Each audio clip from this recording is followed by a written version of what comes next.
या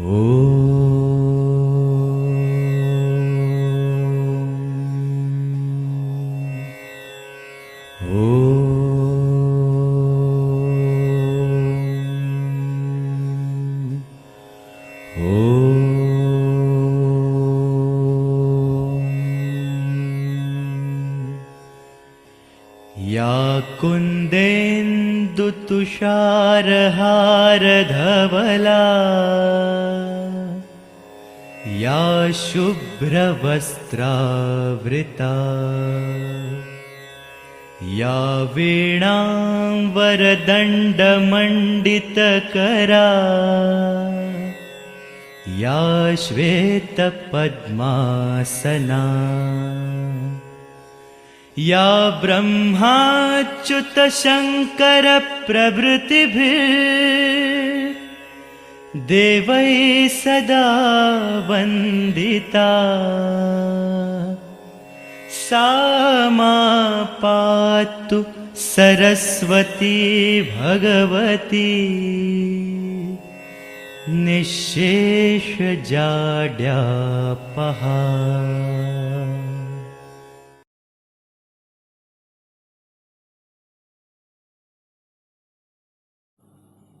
નમસ્કાર વિદ્યાર્થીઓ, આપ સૌ આનંદિત હશો, કુશળ મંગળ હશો અને ઓનલાઈન જે શિક્ષણ કાર્ય થઈ રહ્યું છે એની અંદર પૂરી રીતે ધ્યાન આપીને અભ્યાસ કરતા હશો. મિત્રો, ગયા વિડીયો લેક્ચરમાં આપણે સ્વાધ્યાય 1.3 પ્રશ્ન 5 સુધી જોયું.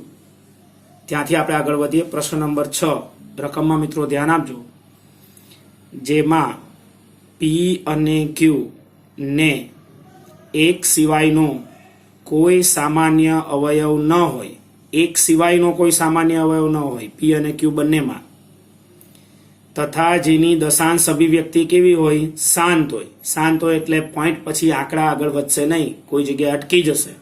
આગળ આપણે ચર્ચા કરીએ એ પ્રમાણે તેવા પીના છેદમાં ક્યુ, જ્યાં ક્યુ એ 0 નથી લેવાનું, સ્વરૂપના સમય સંખ્યાના કેટલાક ઉદાહરણ લો. એટલે ઉદાહરણ આપણે લખવાના છે. શરત શું છે? પી અને ક્યુ ને એક સિવાય કોઈ સામાન્ય અવયવ ન હોય અને દશાંશ અભિવ્યક્તિ પાછી કેવી હોય? શાંત હોય. બરાબર? એવી સમય સંખ્યાના કેટલાક ઉદાહરણ આપણે લખવાના છે. 2 શરતો છે, એનું પાલન થવું જોઈએ. જ્યાં પી અને ક્યુ પૂર્ણાંક છે અને ક્યુ 0 નથી. અને એ ઉદાહરણ લખ્યા પછી શું તમે અનુમાન લગાવી શકો છો કે ક્યુ એ કયા ગુણધર્મનું પાલન કરવું જોઈએ? એટલે છેદ છે ક્યુ એ કયા ગુણધર્મનું પાલન કરશે આ 2 પરિસ્થિતિને અનુલક્ષીને? તો પહેલા એના આપણે ઉદાહરણો જોઈએ કે ભાઈ ઉદાહરણ કઈ રીતે છે જુઓ. તો નીચે મેં લખ્યું છે 1/2, એનો 0.5 દશાંશ અભિવ્યક્તિ શાંત છે, છેદમાં 2 છે. બરોબર ને? આપણે ક્યુનો પણ ધ્યાન રાખવાનું છે ને, ક્યુનું સ્વરૂપ કે ક્યુ એ કયા ગુણધર્મનું પાલન કરે છે એ પણ જોતું જવાનું છે. પછી 1/5 એટલે 0.2 છેદમાં 5 છે. 1/10 એટલે 0.1 શાંત દશાંશ અભિવ્યક્તિ છે. અંશ અને છેદ છે એ બંનેમાં સામાન્ય અવયવ એક જ થાય, કારણ કે ઉપર આપણે એક જ લઈએ છીએ.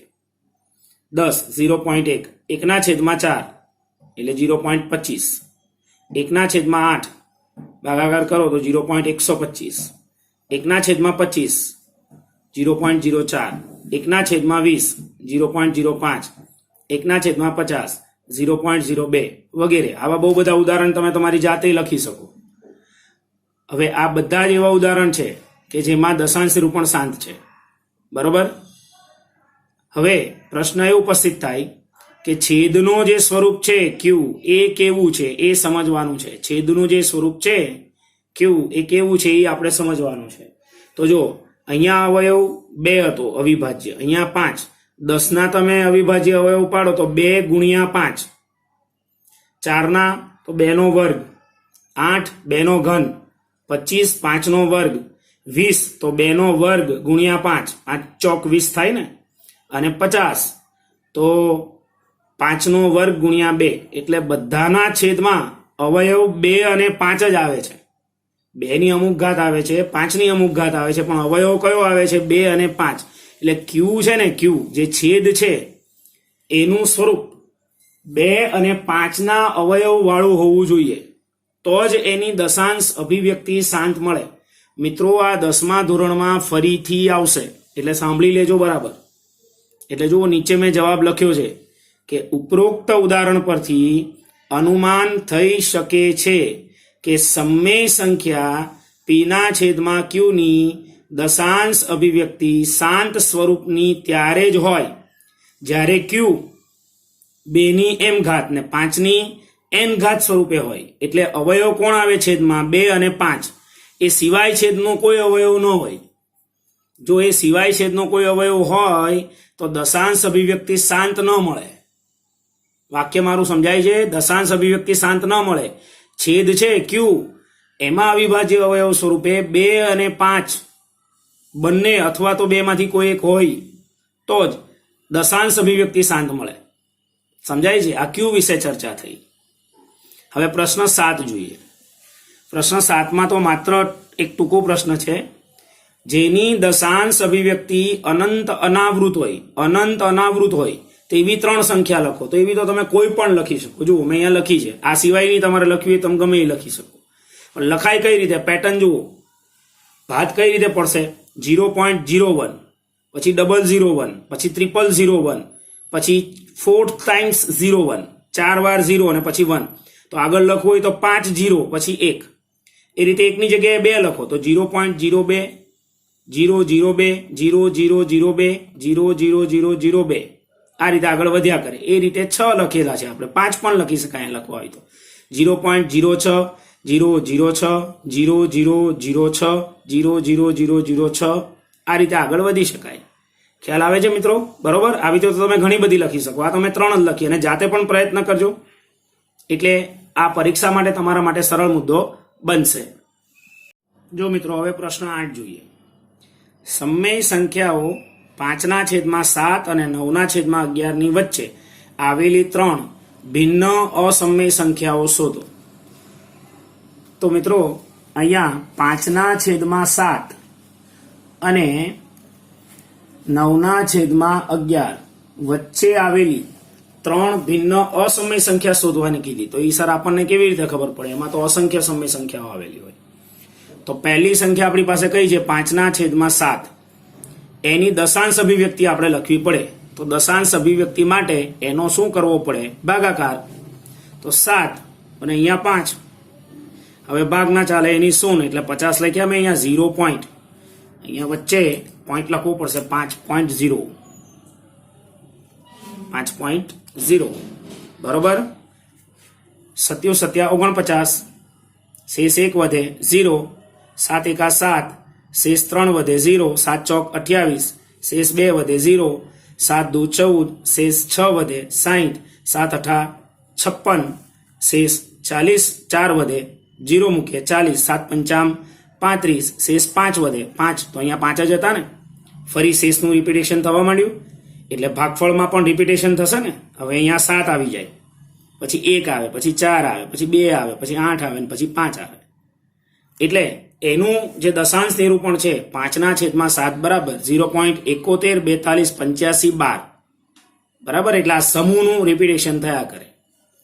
અને જે બીજી સંખ્યા છે 9ના છેદમાં 11, એનો પણ અહીં ભાગાકાર કરીએ. 11 9.0 ભાગના ચાલે માટે 0.11 8 88, 2 વધે 20, 11 1 11, કેટલા વધે 9, પાછા 9 આવી ગયા.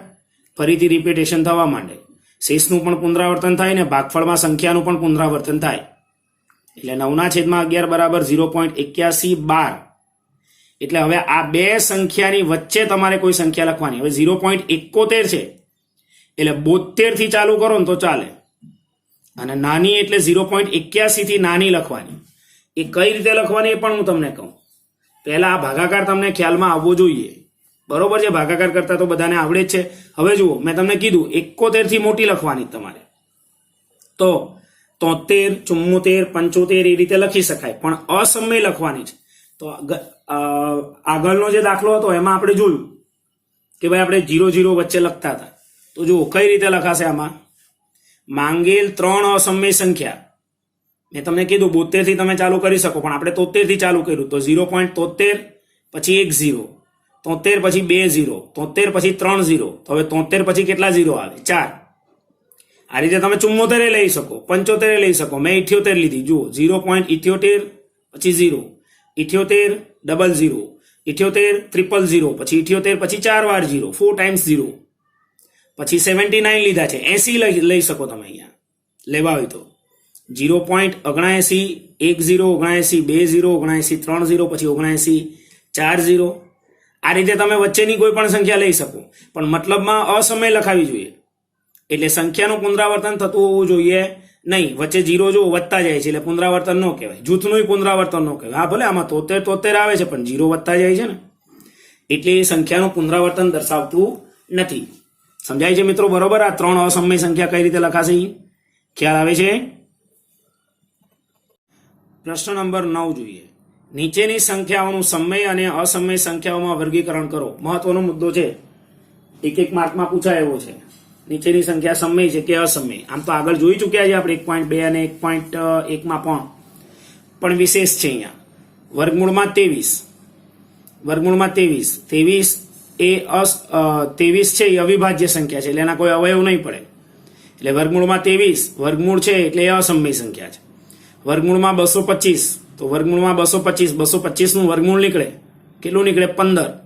તો 15 એક એવી સંખ્યા થાય સમય, એટલે આ જે લખી છે એ સંખ્યા સમય છે. ધ્યાન રાખજો, ખાલી વર્ગમૂળ હોય તો નક્કી ન કરી દીધા કે એ સમય છે કે અસમય છે. બરોબર છે? એવો વિચાર કરજો કે એનું વર્ગમૂળ નીકળે છે, ઘનમૂળ નીકળે છે, અને એનું ઘનમૂળ જો નીકળતું હોય તો એ સંખ્યા જોવી પડશે એ સમય છે કે અસમય છે. એટલે ખાલી આપણે જોઈ લઈએ, ચાલો સાહેબ વર્ગમૂળ છે 225 છે એટલે લખી દીધું, એમ નહીં. બરોબર? વર્ગમૂળમાં 225, એનું વર્ગમૂળ લો તો 15, તો 15 એ સમય સંખ્યા છે. 0.3796 કેવી અભિવ્યક્તિ છે? શાંત.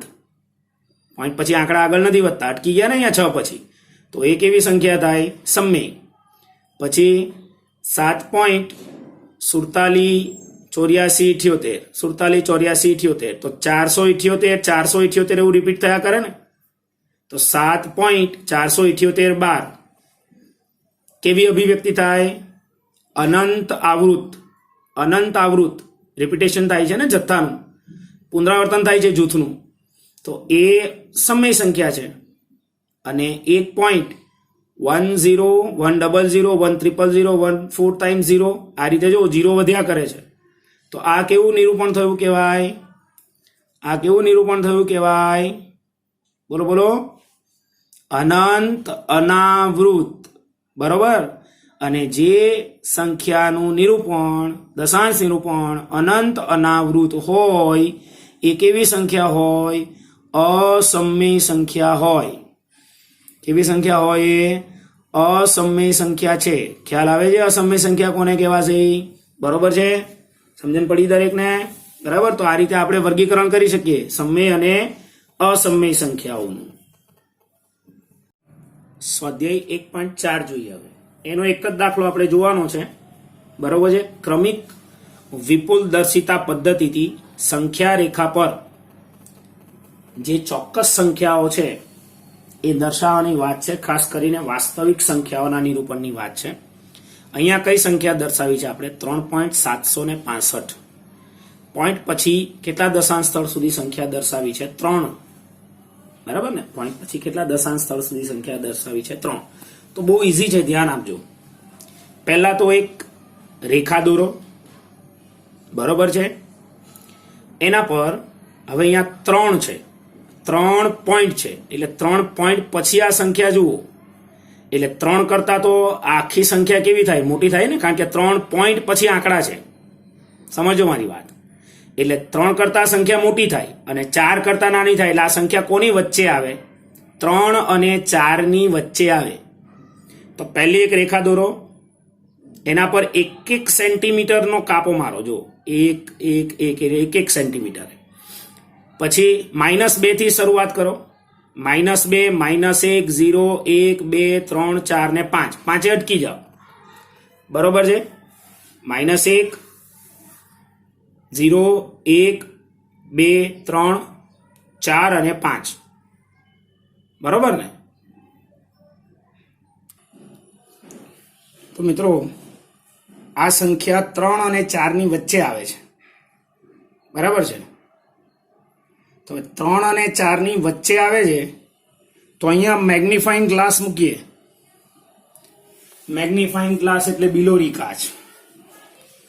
તો આ ઝૂમ થશે. 3 અને 4 નો આ પટ્ટો આપણે પોળો કરવાનો. એટલે ફરીથી એક સંખ્યા રેખા દોરવાની. 10 ખાના આની અંદર લેવાના 3 અને 4 ની વચ્ચે. અહીંયા 3 ને 4. તમે 0 થી 10 લઈ લો અને 1 સેન્ટીમીટર એક ટપકું મૂકી દો. 3, 3.1, 3.2, 3.3, 3.4, 3.5, 3.6, 3.7, 3.8, 3.9 અને 4. હવે 3 પોઈન્ટ પછી કેટલા છે? 7. 7 પછી કોઈ સંખ્યા છે ને? એટલે આ સંખ્યા હજી 3.7 કરતા મોટી છે, બરોબર? અને 3.8 કરતા નાની છે. જો સમજો હું કઈ રીતે આગળ વધું છું. 3.7 કરતા મોટી ને 3.8 કરતા નાની, એટલે સંખ્યા કોની વચ્ચે હશે? 3.7 અને 3.8 ની વચ્ચે. ફરી અહીંયા ઝૂમ કરવાનું, નજીક લઈ જવાના. એટલે મેગ્નિફાઇંગ ગ્લાસ અહીંયા મૂકો તો એ આટલો જ ભાગ અહીંથી આટલો એ આમ મોટો થશે. ફરીથી તમે અહીંયા સંખ્યા રેખા દોરો. 10 ભાગ 0 થી 10 ટપકા કરવાના. 1, 2, 3, 4, 5, 6, 7, 8, 9, 10, બરોબર છે? અને અહીંયા 3.8, 1, 2, 3, એ રીતે 3.7 થી 3.8, 7, 3.7 છે. પછી જે પોઈન્ટ પછીનો બીજો અંક છે 1 થી ચાલુ કરવાનો. 3.71, 3.72, 3.73, 74, 75, 3.76, 3.77, 3.78, 3.79, 3.8, આ રીતે, બરોબર છે? આ ટપકું લઈને પછી 10 ખાના આપણે લઈશું. હવે જુઓ 3.76 પછી હજી અંક છે, તો આમાં 3.76 આ રહ્યો. 3.76 પછી અંક છે, એટલે 3.76 અને 3.77 ની વચ્ચે હશે આ સંખ્યા, બરોબર ને? 3.77 છે અને 3.76 છે, એની વચ્ચે હશે. તો આ ભાગને પાછો તમારે મેગ્નિફાઇંગ ગ્લાસ મૂકવાનો નથી, એવું વિચારવાનું છે. એટલે ઝૂમ કરવાનો. આને ઝૂમ કરશો એટલે પાછા એમાં 10 ખાના આવશે 3.76 ને 3.77 વચ્ચે, બરોબર? પોઈન્ટ પછી ત્રીજો અંક 1 થી ચાલુ કરવાનો. 3.61 ખાના તો આ રીતે બનાવી દેવાના. તમારે 1 સેન્ટીમીટરે લેવાના છે. આ ફૂટપટ્ટી અહીંયા મૂકશો એટલે 1 સેન્ટીમીટરે ટપકા કરતા જવાના. 3.761, 3.762, 763, 764 અને 765 મળી ગયું. અહીંયા કયું બિંદુ લઈ લઈશું આપણે? પી બિંદુ. પછી અહીંયા 66, 67, 68, 69 અને 70, એટલે 370 આવે ને અહીંયા. 3.770, સોરી 370 નહીં. તો આપણને જે સંખ્યા જોઈતી હતી એ મળી ગઈ, 3.765. સમજાય છે મિત્રો? બરોબર છે? કઈ રીતે મળ્યો? હવે આનો શું લખવાનો છે આપણે? જવાબ. તો મિત્રો જવાબ શું લખાશે આનો? ઉપરની આકૃતિમાં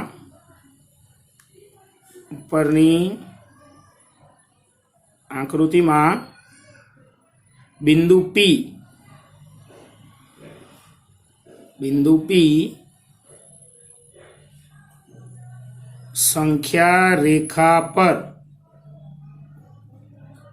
3.765 દર્શાવે છે. સમજાય છે? બરોબર છે? આ રીતે કોઈ પણ એક સંખ્યા લઈ અને તમે પ્રયત્ન કરજો 4.665 કે 4.378 આ પ્રકારની, તો તમને વધારે ખ્યાલ આવશે. વાસ્તવિક સંખ્યાઓની ગાણિતિક પ્રક્રિયાઓ મહત્વના મુદ્દા છે. એની અંદર ગાણિતિક પ્રક્રિયાઓ એટલે સરવાળો, ગુણાકાર, ભાગાકાર, બાદબાકી અને સમય અને અસમય સંખ્યાની ચર્ચા છે. અહીંયા પહેલો મુદ્દો છે શૂન્યેતર એટલે શૂન્ય સિવાયની સમય સંખ્યાઓનો અસમય સંખ્યા સાથેનો સરવાળો અથવા તફાવત એટલે બાદબાકી. અસમય સંખ્યા જ મળે એટલે સમય અને અસમય સંખ્યાનો આપણે સરવાળો અને બાદબાકી કરીએ તો એ અસમય જ મળે. હકીકતે એનું કોઈ પરિણામ મળતું જ નથી. એ સંખ્યા એમનેમ જ રહે છે. સરવાળો અને બાદબાકી એના શક્ય બનતા નથી. હા, પોઈન્ટમાં આવે તો પછી શક્ય બને છે, પણ અત્યારે આપણા અભ્યાસક્રમમાં એ બાબત નથી. જો દાખલા તરીકે 3 વત્તા વર્ગમૂળમાં 5, તો 3 એ સમય સંખ્યા છે અને વર્ગમૂળ 5 એ અસમય છે. તો જે સંખ્યા આપણને મળી 3 વત્તા વર્ગમૂળમાં 5 એ અસમય સંખ્યા કહેવાય આખી. 3 વત્તા વર્ગમૂળમાં 5. હવે 7 માઇનસ વર્ગમૂળમાં 5, તો 7 કેવી સંખ્યા છે? સમય. વર્ગમૂળ 5 એ કેવી છે? અસમય. તો 7 માઇનસ વર્ગમૂળમાં 5 આ આખી સંખ્યા છે એ કેવી થાય? અસમય થાય. સમજાય છે વાત? બરોબર છે. એ રીતે બીજો મુદ્દો જુઓ. શૂન્યેતર સમય સંખ્યાને અસમય સંખ્યા વડે ભાગતા ભાગફળ અસમય સંખ્યા જ મળે. જો ભાગાકારમાં પણ એવું છે. એકચ્યુઅલી હું જોવા જાઉં તો ગુણાકારનું કહું તો પણ એવું જ થાય. સમય સંખ્યાની શૂન્યોત્તર સમય સંખ્યાને કોઈ પણ અસમય સંખ્યા વડે ભાગીએ કે ગુણીએ તો એનું જે પરિણામ છે આપણને એ હંમેશા આપણને શું મળે છે? અસમય જ મળે છે. ગુણાકાર પણ અસમય જ મળશે. બરાબર છે? ગુણાકાર પણ કેવો મળશે? અસમય જ મળશે. એટલે ભાગાકાર કરો, ગુણાકાર કરો, સરવાળો કરો કે બાદબાકી કરો સમય અને અસમય સંખ્યાની, તો એ તમને અસમય જ મળે. એ તમને કેવો મળશે? અસમય જ મળશે.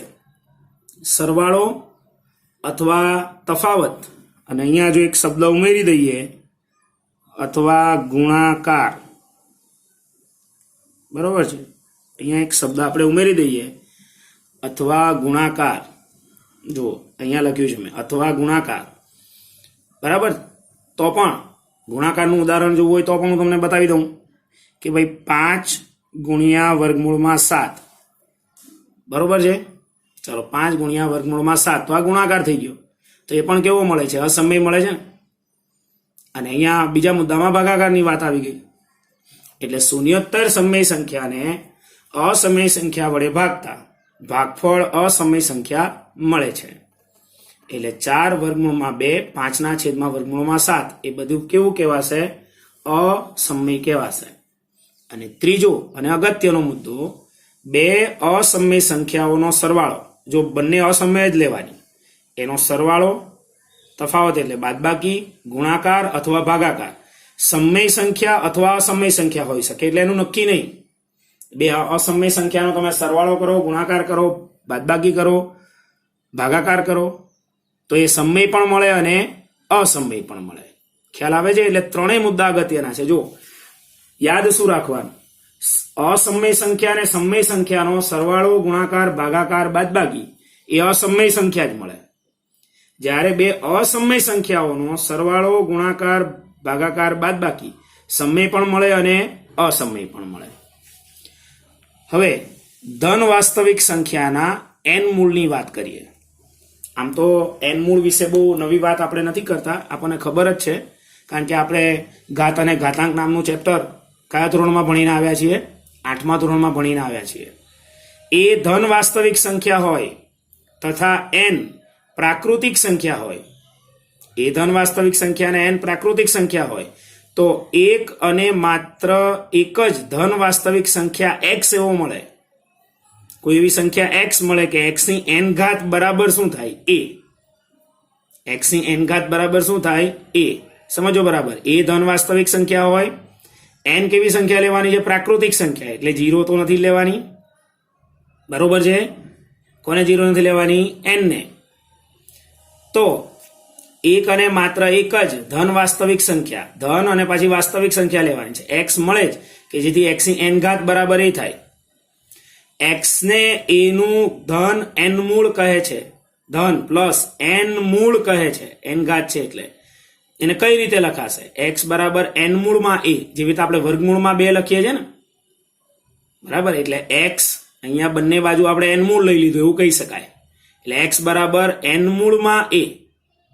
જો અહીંયા બીજું 0 નું ઉદાહરણ આપ્યું છે. 0 ની n ઘાત બરાબર 0 લખાય, તો 0 નું n મૂળ લઈએ તો 0 જ લખાશે, કારણ કે 0 નું તો બધું 0 જ લેવાનું છે.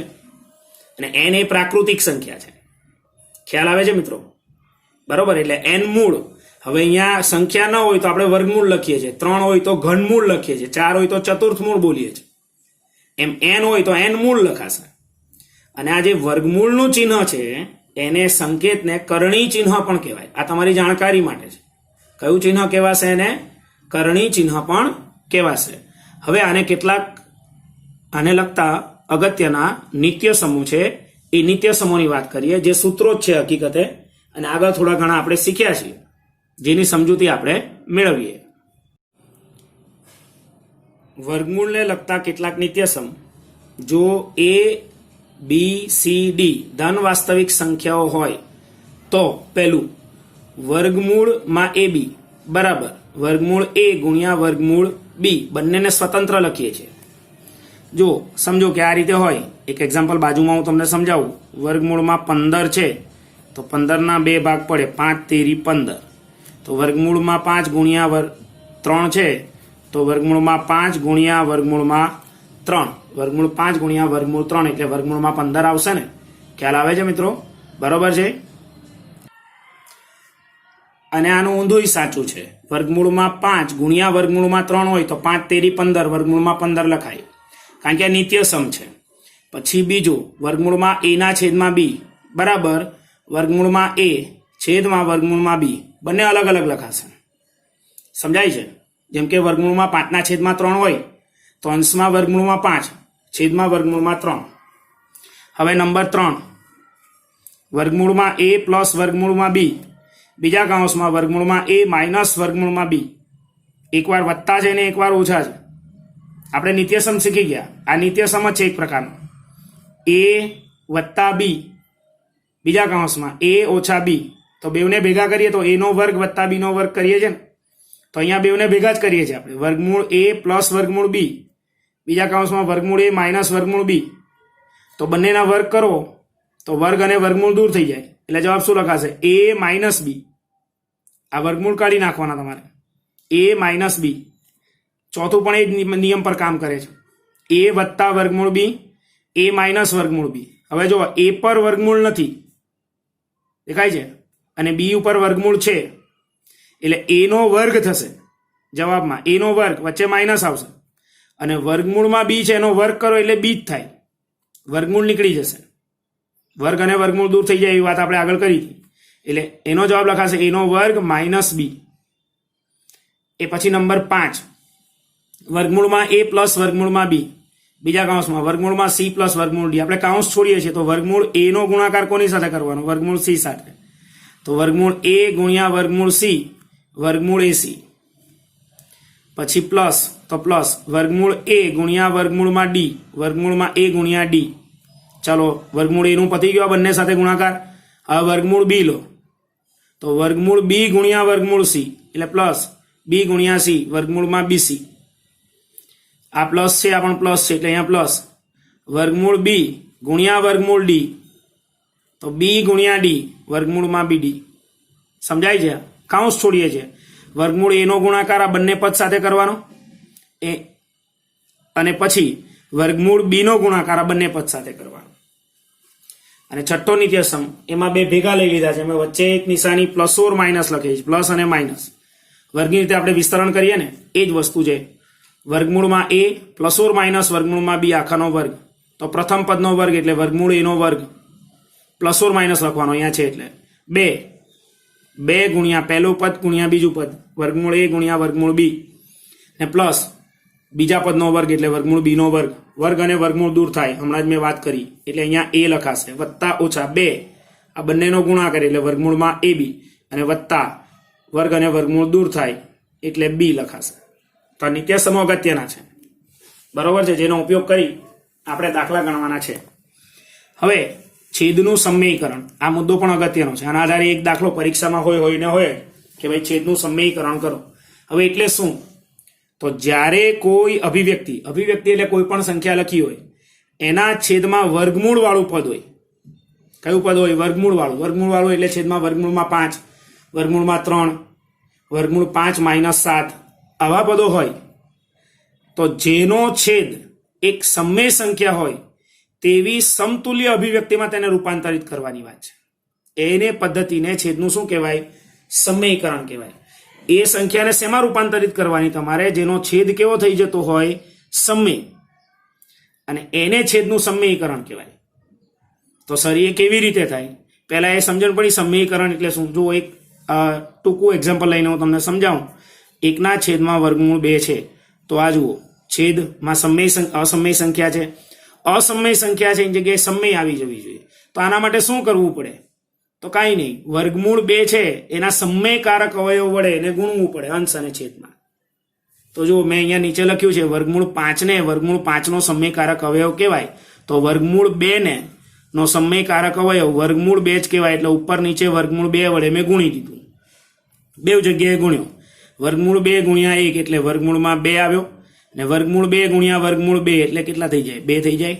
તો હવે જુઓ છેદમાં સમય સંખ્યા આવી ગઈ. પહેલા કેવી હતી? અસમય હતી. હવે કેવી આવી ગઈ? સમય આવી ગઈ. તો આને છેદનું સમયકરણ કર્યું કહેવાય. એક સિમ્પલ ઉદાહરણ છે, બરાબર છે. વિશેષ ઉદાહરણ તો આપણે સ્વાધ્યાયમાં જોઈશું. હવે આવી બે સંખ્યા હોય, સમજો આ પ્લસમાં છે, વર્ગમૂળ a પ્લસ વર્ગમૂળ b, તો એનો સમયકારક અવયવ વચ્ચે માઇનસ આવશે. પ્લસ છે તો માઇનસ આવે, અને જો માઇનસ હોય તો પ્લસ આવે. એનું એક સીધું સમયકારક અવયવનું તમને ઉદાહરણ આપું તો વર્ગમૂળમાં 3 વત્તા 2, તો આનો સમયકારક અવયવ કયો થાય? વર્ગમૂળ 3 માઇનસ 2. નિશાની કેવી લેવાની? વિરુદ્ધ લેવાની. ખ્યાલ આવે છે? અને છેદમાં અસમય સંખ્યાનું સમય સંખ્યામાં આપણે રૂપાંતર કરવું, એને છેદનું સમીકરણ કહેવાય. અને આવડવું બહુ જરૂરી છે. સમજાય છે મારી વાત મિત્રો? છેદમાં રહેલ કઈ સંખ્યાનું? અસમય સંખ્યાનું, વર્ગમૂળવાળી સંખ્યાનું, કે આવી બધી સંખ્યાઓ હોય એનું આપણે સમય સંખ્યામાં રૂપાંતરિત કરવાની વાત સમતુલ્ય અભિવ્યક્તિ સાથે, તો એને છેદનું સમીકરણ કહેવાશે.